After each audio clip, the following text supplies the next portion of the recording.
Na Brdu pri Kranju so predstavniki OECD-ja predstavili analizo stanja v Sloveniji in v bistvu poročila so potrebne strukturne spremembe, strukturne reforme, ki temeljijo na zmanjšanju socialnih pravic.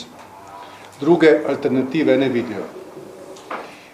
Veliko teh poročil smo že dobili od OECD-ja. Eno tako je bilo v letu 2007, kjer je bila izražena skrb zaradi korupcije in stopnje korupcije v javnem in zasebnem sektorju v Sloveniji. Pa vendar od takrat, kot vam je znano, se ni zgodilo ničesar. V bistvu še vedno je stopnja kontrola nad korupcijo v Sloveniji brez zobi tiger. Tako je tudi v zdajšnjem poročilu, ker se nanašajo le na strukturne spremembe, kar nekaj zadev, ki jim bi bilo vredno prisluhniti. In neka priporočila so tudi, ki jim tudi v sindikatih ne nasprotujemo, predvsem pod prvo točko nedoslednost pri uporabi makroekonomskih napovedi. In OECD svetuje, da bi to dosegli s tem, da bi bil edini vir makroekonomskih predpostavk za pripravo proračuna UMAR in ne neke skupine ljudi, ki te predpostavke pošiljajo v Bruselj in na podlagi teh predpostavk se potem v Sloveniji izračunava, na primer, pokojninska stopnja tveganja v pokojninski zakonodaji.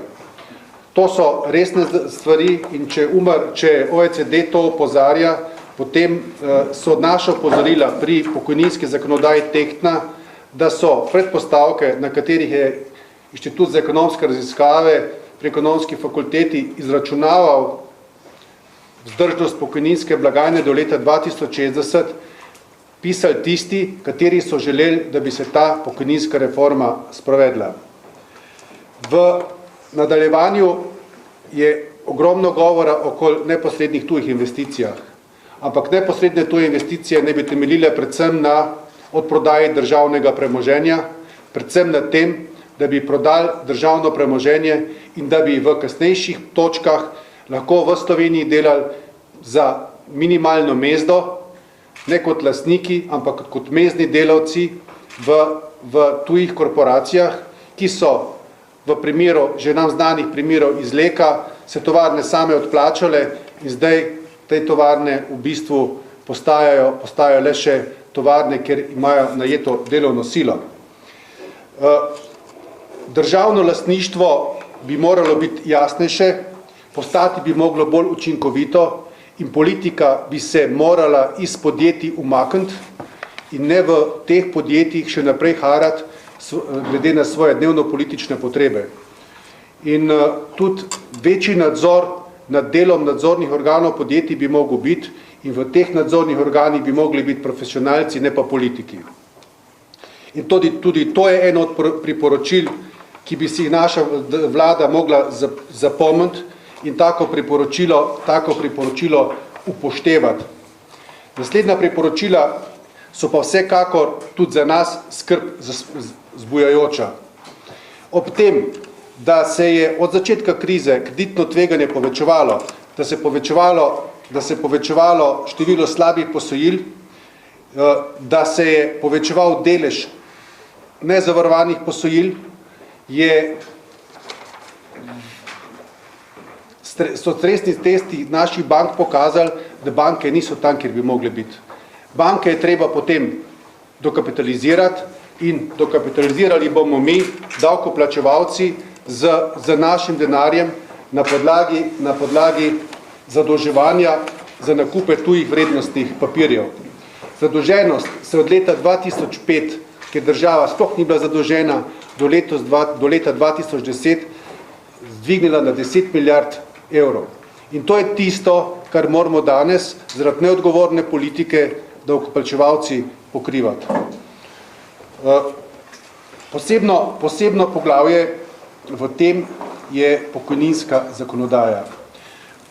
OECD vidi edini izhod v še strožjem posegu v pokojninski sistem.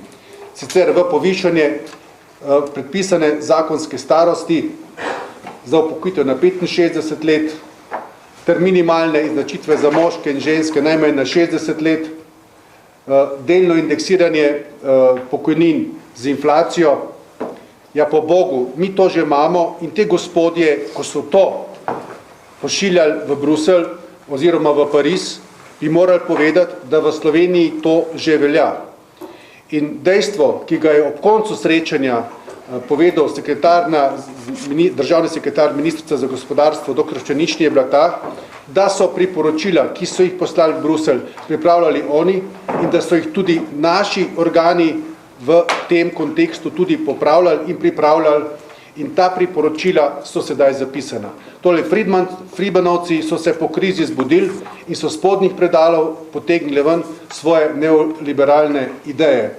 Ob tem, da ne omenjam sploh šolski sistem, ker poseg v šolski sistem, ker baje po prepričanju in po poročilu preveč BDP-ja gre za šole, predlagajo zmanjševanje števila osnovnih šol in sicer iz 846 osnovnih šol, koliko jih imamo, od tega 400 podružnic jih nameravajo zmanjšati število šol. Ne gre jim v račun, da imamo glasbene šole, ne gre jim račun, da imamo šole s posebnimi potrebami, ne gre jim račun denar za predšolsko vzgojo. Telovadnice, bož da ne govorim, in v bistvu ves sistem, ki temelji na tem, je povečati število učencev v osnovnih šolah, zmanjšati število zaposlenih, zmanjšati število administrativnega osebja v šolah. V nadaljevanju v bistvu kompletna racionalizacija šolskega sistema in v bistvu uvedba neke skrčene šole, kar vsaj po prepričanju sindikatov nikako ni sprejemljivo, saj šole so še vedno gibalo kraja in vkolikor bomo šole spraznili, tudi podružnične šole, ki jih je 400, vkolikor jih bomo spraznili, bojo slovenski ruralno področje ostalo brez prebivalcev in brez nekega gibala.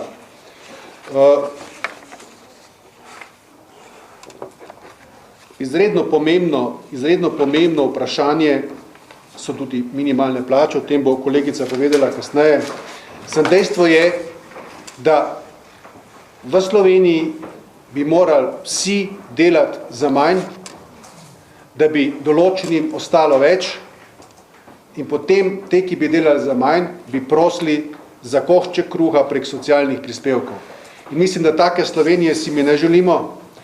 Če si nekdo tako Slovenijo želi, pač se ne izseli tam, kjer to imajo. Mislim pa, da vsa primerjava z nami, z državami, kot so Indija, Brazilija, trenutno ne pride v poštev, da v bistvu v Sloveniji so neke tradicije socialne države in v končni fazi kot socialo imamo zapisano to v drugem členu ustave. Vlada bi se mogla zamisliti še na določenimi poglavji, ki so zapisani v tem obširnem poročilu in vkolikor bi sprovajala funkcijo, za kar imamo vlade, mislim, da bi se vsi koraki in ves socialni dialog lahko normalno odvijal, kar pa v tem primeru vsekakor ne bo, ker je pritisk javnih financ na socialne korektive postal premočen. In vkolikor državna gospa Kamnerjeva izjavlja, da tudi če bi in to na zasedanju v naši državi bila normalna gospodarska rast, da z proračunskim sredstvi prilivi ne bi mogli sfinancirati proračunskih odhodkov, pomeni, da je nekaj hudo narobe v tej državi in da nekam denar odteka. Mi skozi opozarjamo, kaj je narobe, pa vendar mislim, da končno bi mogla vlada enkrat na to prisluhniti ali pa se ne poslovi in ne gre pač tam, kjer mora biti.